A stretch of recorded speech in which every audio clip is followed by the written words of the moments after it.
കോഴിക്കോട് ജില്ലയിൽ west Nile പനിയുടെ പശ്ചാത്തലത്തിൽ ആരോഗ്യവകുപ്പ് പ്രതിരോധ പ്രവർത്തനങ്ങൾ ഊർജിതമാക്കി.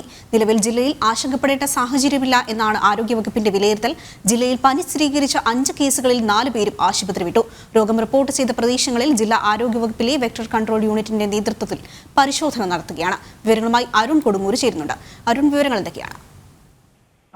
നിലവിൽ ആശങ്കപ്പെടേണ്ട ഒരു സാഹചര്യവുമില്ല എന്നാണ് ജില്ലാ ഭരണകൂടം ആവർത്തിച്ച് വ്യക്തമാക്കുന്നത്. എന്തായാലും വിപുലമായ സജ്ജീകരണങ്ങളെല്ലാം തന്നെയാണ് പനി പ്രതിരോധ പ്രവർത്തനങ്ങൾക്ക് വേണ്ടി ഇവിടെ നടത്തുന്നത്. നിലവിൽ ആർക്കും ആശങ്കയുണ്ടാക്കുന്ന രീതിയിലേക്ക് എന്ന് പറയുന്നത്.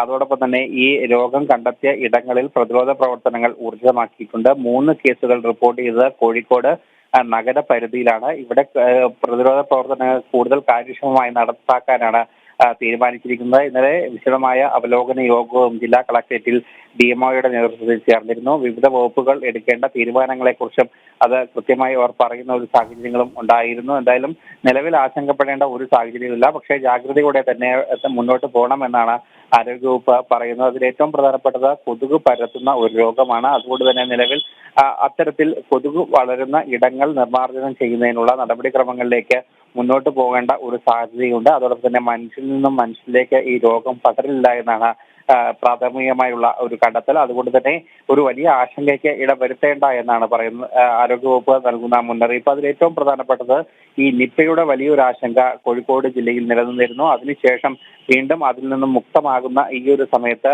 ആണ് വീണ്ടും ഈ പനി കൂടി റിപ്പോർട്ട് ചെയ്യുന്നത്. അത് വലിയൊരു ആശങ്കയാണ് ജനങ്ങൾക്കിടയിൽ ഉണ്ടാക്കുന്നത്.